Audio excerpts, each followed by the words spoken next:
मुख्यमंत्री योगी आदित्यनाथ आज आगरा दौरे पर रहे हैं, जहां पर उन्होंने जाकर आज कार्यक्रम को संबोधित भी किया।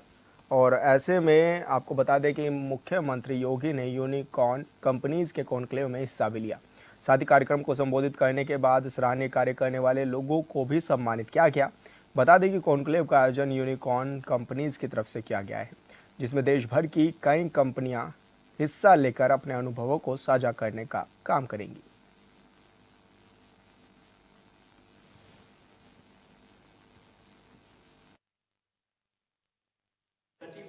एक लंबी परंपरा भारत की ऋषि को किस रूप में मानती रही है। तो अगर भारतीय संस्कृति की दृष्टि, सनातन धर्म की संस्कृति की दृष्टि देखेंगे तो ये अर्वाचीन है, लेकिन दुनिया की दृष्टि देखेंगे तो 5000 वर्ष पुराना दुनिया के अंदर मुझे लगता है किसी का भी इतिहास आपको देखने को नहीं मिलेगा। ऐसे ही तमाम प्रकार के मंथन और इस प्रकार के चिंतन के कुछ अवसर और भी आए हैं, जिनमें नैमिषारण्य का नाम भी आता है। पहला जो पुराण भगवान वेदव्यास ने अपना रचा था वह श्रीमद् भागवत महापुराण रचा था, और 18 पुराण की न्यू उसी शैली से आगे रचे जाने हैं। यह उन्होंने जो तय किया वही आगे बढ़ा, और जो आगे चल करके नैमिषारण्य में इन सब आयोजनों का एक अवसर बनता है।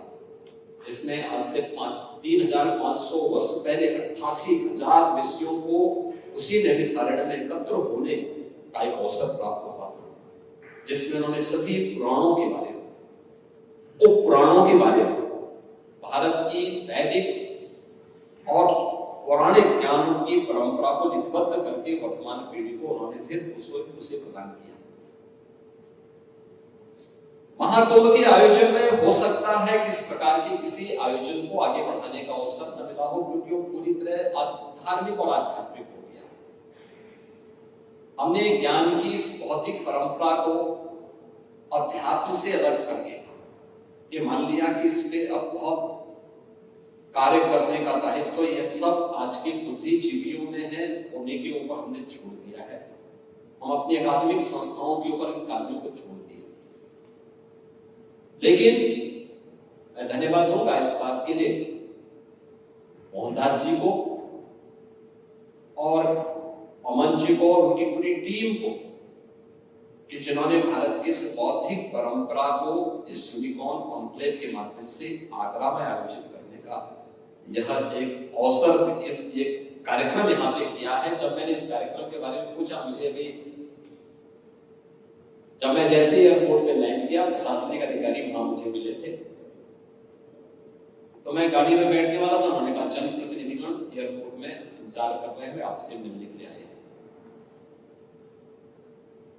तो मैंने कहा जनप्रतिनिधिगण कार्यक्रम में भी तो चल सकते हैं। उन्होंने कहा नहीं, उनका कार्यक्रम बहुत गोपनीय है, किसी की भी उसमें एंट्री नहीं है। तो मैंने कहा चलिए जनप्रतिनिधि से मिल लेता हूं, और उनका जो अनुशासन होगा उसे अनुशासन का हम पालन करेंगे। जनप्रतिनिधि से मिलकर उनको यही एयरपोर्ट पे बिठाएंगे, और फिर मैं भी अकेले ही उस कार्यक्रम, उस कॉन्क्लेव का हिस्सा बनूंगा। लेकिन एक अच्छा प्रयास, और ये यूपी में तो पहली बार इस प्रकार का प्रयास हो रहा है कि जब देश भर से जुड़े हुए प्रतिष्ठित यूनिकॉर्न एक साथ एक कॉन्क्लेव के माध्यम से जुड़ करके अपने विचारों का आदान प्रदान कर रहे हैं। ये सच है कि कोई भी यूनिकॉर्न बिना इनोवेशन के आगे नहीं बढ़ सकता। इनोवेशन के लिए इनोवेटिव आइडियाज चाहिए, और ये आइडियाज आएंगे एक दूसरे के साथ अपने विचारों को शेयर करके। विचार कहीं से भी मिल सकते हैं, और ये विचार की परंपरा आज से नहीं, बहुत प्राचीन काल से है। याद करिए, दुनिया के सभी प्रकार के रामायण की आधारशिला बनती है वाल्मीकि रामायण।